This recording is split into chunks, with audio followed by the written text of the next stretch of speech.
नमस्कार फ्रेंड्स, आज आपण पाहणार आहोत अळूची भाजी, टेस्टी आणि क्रंची। त्यासाठी मी सर्वप्रथम अळूची पानं स्वच्छ धुवून घेतली आहेत।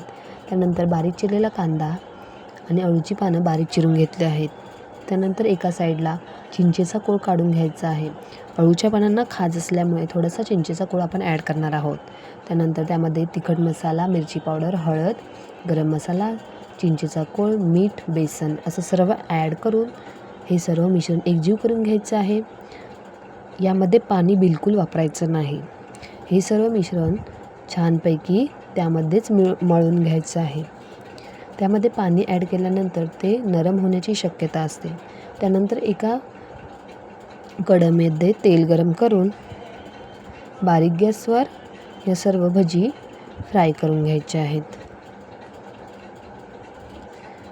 फ्राय केल्यानंतर या खूपच क्रंची आणि टेस्टी लागणार आहेत। तुम्ही पण अशा नवनवीन रेसिपी ट्राय करून नक्की बघा। हा व्हिडिओ कसा वाटला ते मला कमेंट करून नक्की कळवा।